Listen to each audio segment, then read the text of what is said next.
Seja bem-vindo ao Parágrafo Secreto. Hoje vamos continuar nossa jornada por Anne de Green Gables, de L.M. Montgomery. Abra o livro, coloque seus fones e venha imaginar conosco. A história começa agora. Capítulo 20. Uma boa imaginação mal-aventurada. A primavera chegará mais uma vez a Green Gables, a linda, caprichosa e relutante primavera canadense, que passava devagar ao longo de abril e maio em uma sucessão de dias doces, frescos e frios, com crepúsculos rósados e milagres de ressurreição e crescimento.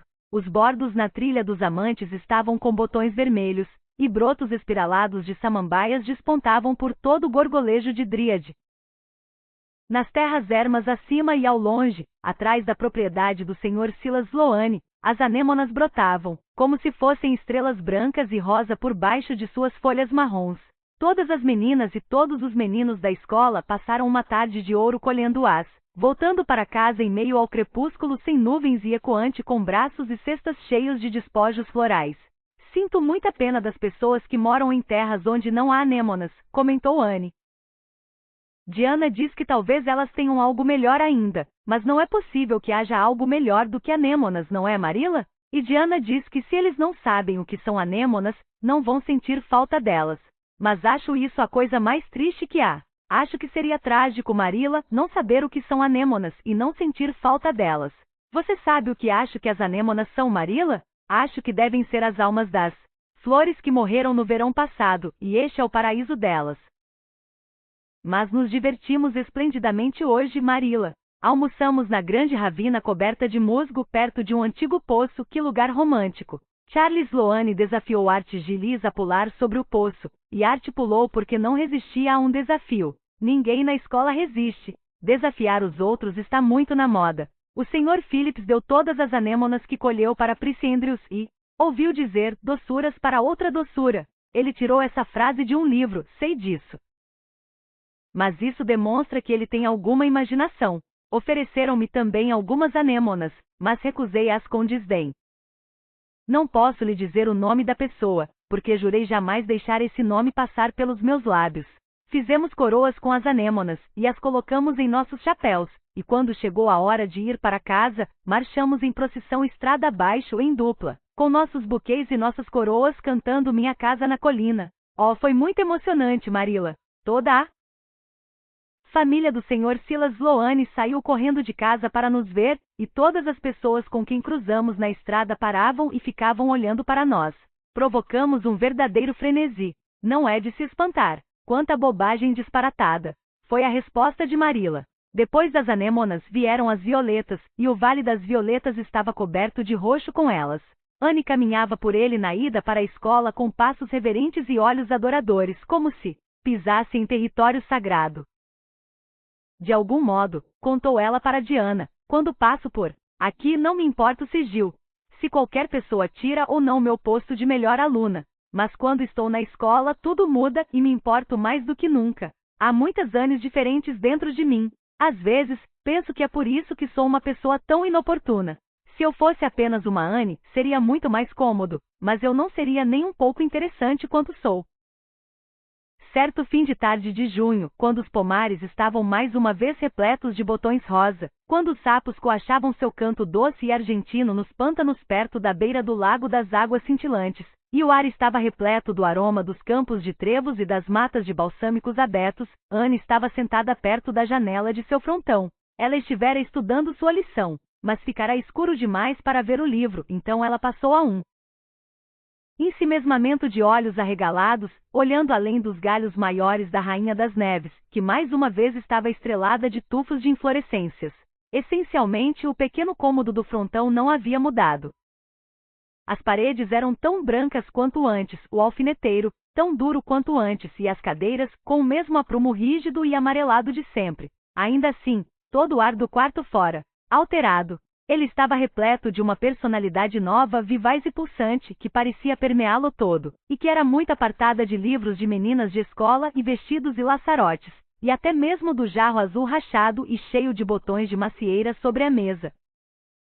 Era como se todos os sonhos, em vigília ou dormindo, de sua vívida ocupante tivessem tomado uma forma visível porém imaterial, e tivessem revestido o quarto com esplêndidas camadas finas de arco-íris e luar. Naquele instante, Marilla entrou bruscamente ali com alguns dos recém-passados aventais que Anne usava na escola. Ela os pendurou em uma cadeira e se sentou, dando um breve suspiro.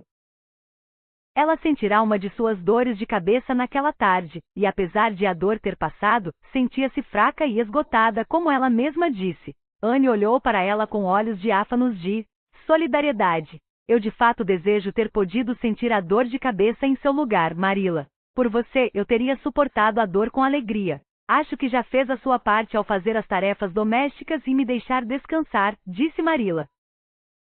Você parece ter se saído razoavelmente bem, e cometeu menos erros do que de costume. Mas é claro que não havia a menor necessidade de engomar os lenços do Matthew, e a maioria das pessoas, quando coloca uma torta no forno para esquentá-la para o almoço, a tira do forno quando está quente, e não deixa que ela torre até virar carvão. Mas este não parece ser o seu modo de fazer as coisas, evidentemente. As dores de cabeça sempre deixavam Marilla um tanto sarcástica. Oh, me desculpe, disse a penitente Anne. Não pensei naquela torta do momento em que a coloquei no forno até agora, apesar de eu instintivamente ter sentido falta de alguma coisa na mesa do almoço. Tomei a decisão firme, quando você me deixou encarregada das coisas esta manhã, de não imaginar nada, e de manter meus pensamentos atrelados aos fatos. Saí-me muito bem, até que botei a torta no forno, e depois eu senti uma tentação irresistível de imaginar que eu era uma princesa encantada presa em uma torre solitária com um belo cavaleiro cavalgando para me resgatar em um corcel negro como carvão. Então foi assim que acabei me esquecendo da torta. Nem percebi que tinha engomado os lenços. Durante todo o tempo em que fiquei passando as roupas, fiquei tentando pensar em um nome para uma ilha nova que eu e Diana descobrimos subindo o riacho. É o lugar mais deslumbrante que há, Marilla. Há 2 bordos na ilha, e o riacho flui exatamente em volta dela. Por fim, ocorreu-me que seria esplêndido chamá-la de Ilha Vitória, pois a descobrimos no dia do aniversário da rainha. Tanto eu quanto Diana somos muito leais à monarquia, mas sinto muito quanto à torta e aos lenços. Eu queria me comportar melhor hoje, pois se completa um aniversário. Você se lembra do que aconteceu neste dia no ano passado, Marilla? Não, não me lembro de nada de especial. Oh, Marilla, foi o dia em que eu vim para Green Gables. Jamais esquecerei esse dia. Ele foi a grande virada na minha vida. É claro que isso não pareceria tão importante assim para você. Faz um ano que estou aqui, e tenho sido muito feliz. É claro que tive lá meus problemas, mas problemas se superam. Você lamenta ter ficado comigo, Marilla? Não, não posso dizer que lamento, falou Marilla, que às vezes se perguntava como poderia ter vivido em Green Gables antes da vinda de Anne. Não, não lamento exatamente. Caso você tenha terminado de estudar a lição, quero que corra e pergunte à senhora Belry se ela pode me emprestar o molde do avental da Diana. Oh, mas está escuro demais, choramingou Anne. Escuro demais? Ora, estamos ainda no crepúsculo. E Deus sabe que você já foi para lá várias vezes depois que já escurecera. Vou lá de manhã cedo, disse Anne com ansiedade. Acordo com a Aurora e vou, Marilla. O que meteu na cabeça dessa vez, Anne Shirley? Quero aquele molde para cortar seu avental novo esta noite. Vá de uma vez e fique bem esperta. Vou ter que dar a volta pela estrada, então, disse Anne relutantemente pegando seu chapéu. Ir pela estrada e desperdiçar meia hora. Ah, se eu lhe pego fazendo isso. Não posso ir pela mata assombrada, Marilla, exclamou Anne, em desespero. Marilla ficou perplexa. Mata assombrada. Você enlouqueceu? O que neste mundo é a mata assombrada? O bosque de píceas perto do riacho, sussurrou Anne. Quanta bobagem. Não existe nenhuma mata assombrada em lugar nenhum. Quem andou lhe contando essas histórias? Ninguém, confessou Anne. Diana e eu simplesmente imaginamos que a mata era assombrada. Todos os lugares por aqui são tão banais. Nós simplesmente inventamos isso por diversão. Começamos em abril. Uma mata assombrada é romântica demais, Marilla. Escolhemos o bosque de píceas porque ele é muito lúgubre. Oh, imaginamos coisas muito horríveis. Tem uma mulher de branco que caminha pelo riacho bem nesta hora da noite, e contorce as mãos e profere gemidos altos. Ela aparece quando haverá uma morte iminente na família. E o fantasma de uma criança assassinada assombra o lugar que fica perto do ósseo agreste. Ele aparece de surpresa por trás de você e coloca seus dedos gelados na sua mão. Deste jeito. Oh, Marilla, sinto calafrios só de pensar. E tem um homem sem cabeça que fica de tocaia ao longo da trilha, e esqueletos lançam olhares fulminantes para você por entre os galhos. Oh, Marilla, eu não passaria pela mata assombrada agora por nada neste mundo. Tenho certeza de que coisas brancas vão sair de trás das árvores e tentar me agarrar. Onde já se ouviu isso? Exclamou Marilla, que ficará escutando com uma perplexidade muda. Anne Shirley, está querendo me dizer que acredita em todos esses perversos disparates da sua própria imaginação? Não acredito exatamente, titubeou Anne. Pelo menos não na luz do dia. Mas depois que escurece, Marilla, é diferente. É nessa hora que os fantasmas vagueiam. Fantasmas não existem, Anne. Oh, existem sim, Marilla, exclamou Anne com ansiedade. Conheço pessoas que já os viram. E são pessoas respeitáveis. Charles Sloane diz que sua avó viu seu avô tangendo as vacas de volta para casa certa noite depois que já fazia 1 ano do enterro dele. Você sabe que a avó do Charles Sloane não contaria essa história à toa. Ela é muito religiosa. E o pai da senhora Thomas foi perseguido até em casa certa noite por um cordeiro de fogo com a cabeça cortada e presa a um trechinho de pele. Ele disse que sabia se tratar do espírito do irmão, e que aquilo era um aviso de que ele morreria dentro de 9 dias. Ele não morreu, mas morreu 2 anos depois, então, dá para você ver como realmente aquilo era verdade. E Ruby Gillis diz. Anne Shirley, interrompeu Marilla com firmeza, jamais quero tornar a ouvir você falar deste modo. De saída tive dúvidas quanto a esta sua imaginação, e se este vai ser o resultado dela, não vou permitir tal coisa. Vá já para a casa dos Bell e vá pelo bosque de Pícias, e entenda isso como uma lição e um aviso para você. E jamais me deixe tornar a ouvir qualquer palavra da sua cabeça sobre matas assombradas. Anne podia implorar e choramingar o quanto quisesse, e o fez, pois o pavor que sentia era muito real. Ela se deixou levar por sua imaginação, e passou a ter um pânico mortal do bosque de Pícias à noite. Mas Marilla era inexorável. Ela marchou com a vidente de fantasmas encolhida de medo até a nascente, e mandou que ela prosseguisse direto pela ponte e pelos retiros crepusculares de mulheres que gemiam e de espectros sem cabeça que havia pela frente. Oh, Marilla, como pode ser tão cruel? Soluçou Anne. Como se sentiria se uma coisa branca de fato me agarrasse e me levasse daqui? Vou correr esse risco, disse Marilla impassível. Você sabe que sempre falo muito sério. Já vou lhe curar desse problema de ficar imaginando fantasmas nos lugares.